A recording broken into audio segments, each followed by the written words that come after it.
Hi, my name is Shayna, and welcome back to my channel where we talk about business and life and everything in between. I support professional service providers. I help them create and build a strong business foundation so that they're able to generate over $100,000 a year without a big team and also without burnout. And so hopefully you're able to join us today and take some information back to implement within your business, whether you're already generating over six figures or more in your business or you're just getting started. I believe the nuggets that I'm going to share today will be able to help you. And so if you're questioning why you have not been able to make consistent growth in your business, this is probably why. And it is because you are not taking time to do market research. There's no way around it. There's no way of dodging it. You have to do market research. But here's the thing, you can do it in a way that works best for you. So today, in this episode, we'll be talking about market research 101. If you have any questions, feedback, or would like for me to speak about this more in depth, please check out the links below and feel free to connect with me. Also, please like, share, and subscribe to my channel so that I can bring you all of the updates and all of the information that has anything to do with just being a woman in business and or showing up in life and still continuing to show up even when you don't know why or if you're frustrated. And that's what I'm here for, to continue to encourage the leaders, the CEO, to continue to show up because we need you. So let's get started.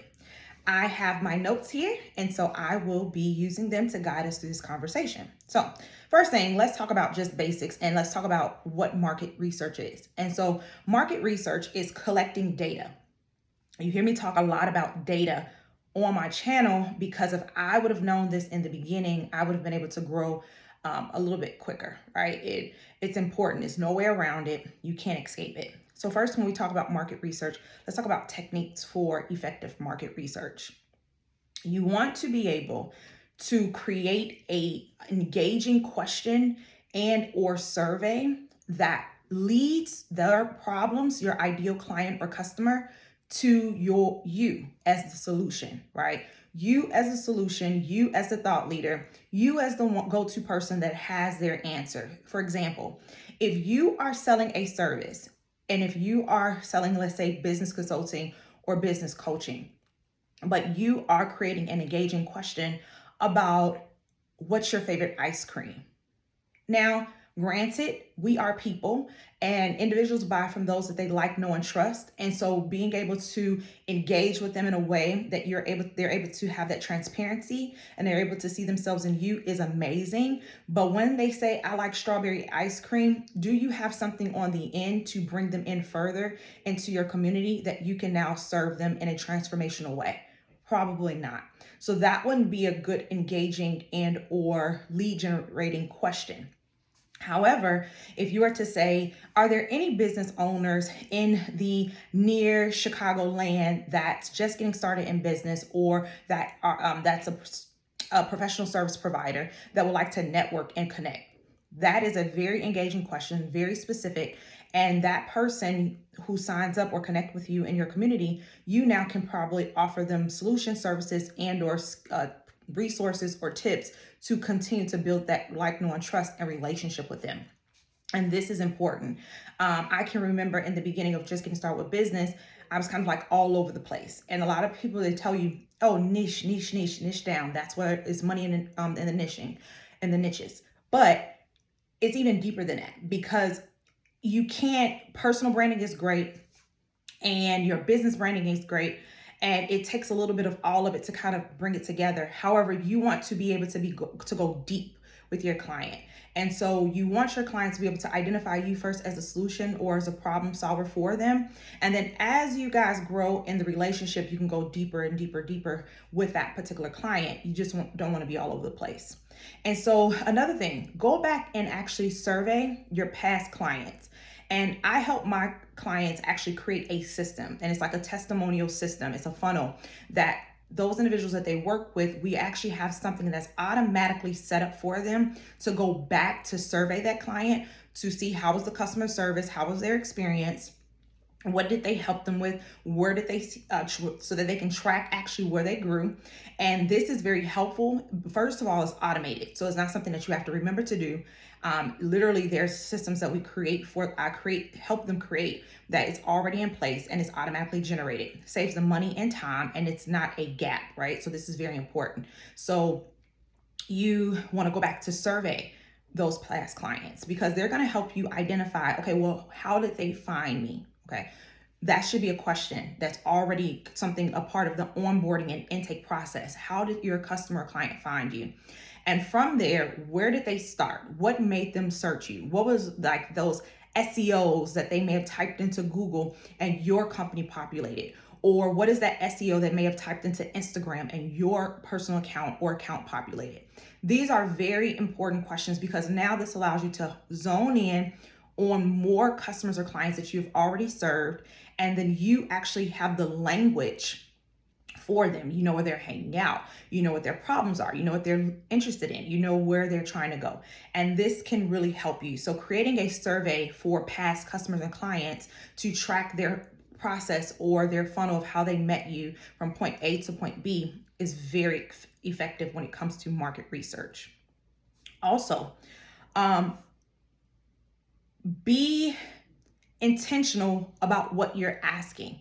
If you want to have data in place on that intake form, like as soon as a customer or client locate you, there should be important KPIs, key performance indicators that's able to track where they're coming from, who they are, and so that you can connect with them again and again and again. We talked about last video about visibility being a barrier. Well, not just visibility in this case, but if they find you and they have no way to connect with you, whether that's getting on your email list or joining your community, how can you now stay in contact with them? And sometimes individuals have to see you at least 15 times to even say, okay, this is a person that I want to invest in, or I want them to help me, or they have my answers.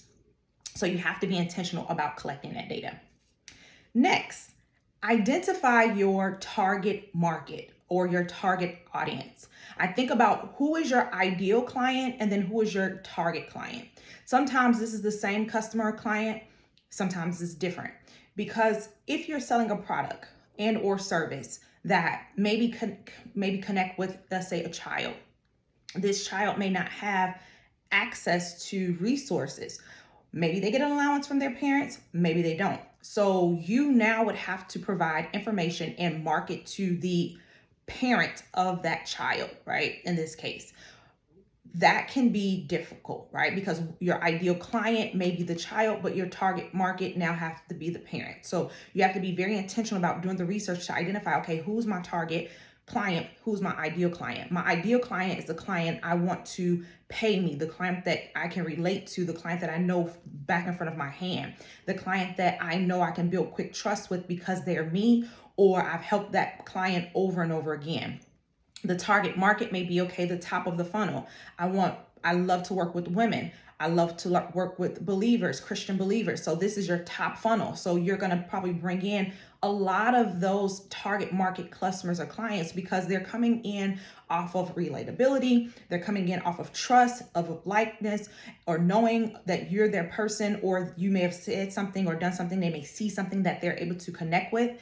And so being able to identify the difference, because you're going to have to market to them differently because their buying psychology and their marketing behavior, their thought psychology is different. And so it takes time to be able to, I always recommend drawing a diagram or drawing a list where you have one side for target marketing, behaviors, and psychology, and then the other with ideal, seeing where you can cross connect, cross market, or cross, double, where you don't have to really do double work, but you can streamline and align your work. This is kind of a strategic process that I help my clients create for themselves, so that when they're doing their marketing, it's kind of hitting both of those buckets. And then there's a funnel on the back end to kind of navigate them into where we want them to fall. Okay.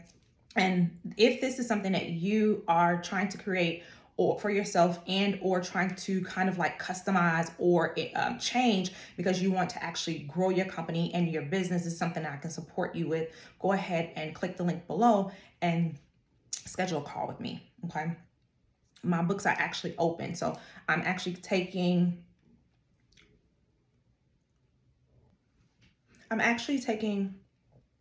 three more clients for the month of January.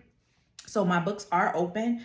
You can schedule just a quick 15-minute call. It's free consultation call to learn more about how we can connect.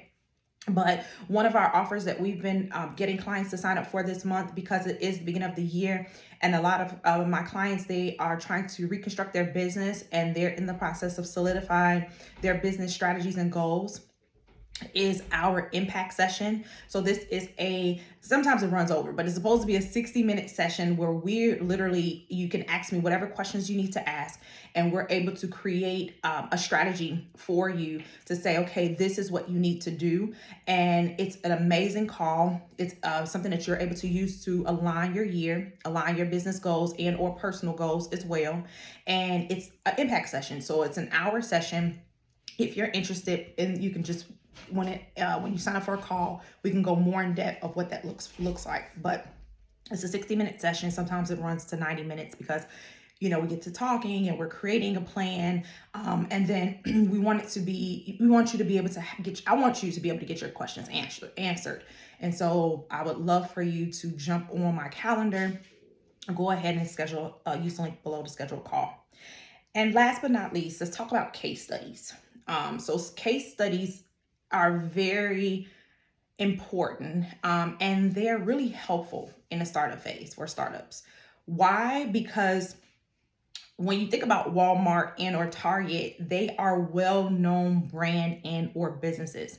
When you are starting, you are the CEO, you are the leader of your organization and or company. It takes some time for individuals, customers, and clients to buy into your vision and your mission. Let's just be honest.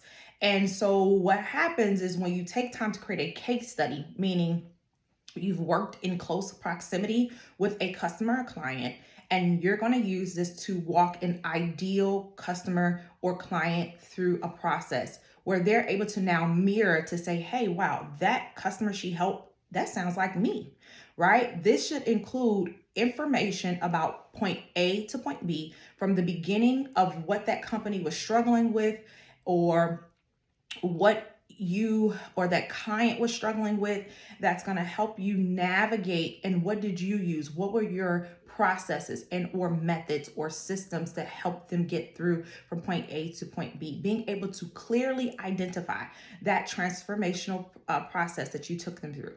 This now allows somebody like me that may find you to say, wow, okay, this case study, I can relate to that.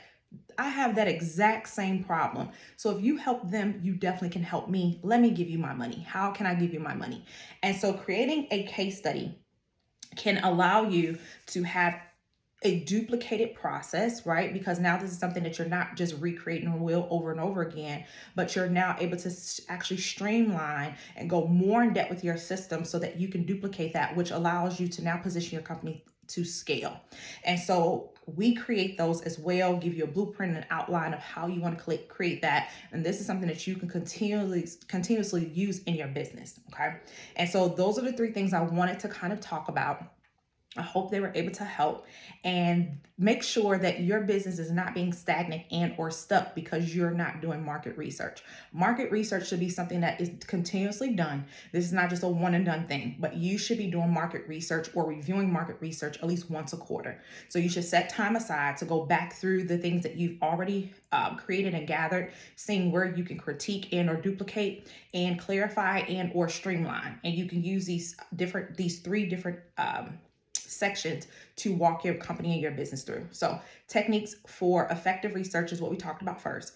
And then being able to identify your target and or ideal clients, what we talked about second. And then lastly, case studies and the importance of how they can actually bring in more clients for you. I hope that you enjoyed this episode. Thank you for watching. Please like, share, and subscribe to my channel where we talk about business, life, and everything in between. I look forward to hearing from you. Please come back again and have a great day. Bye.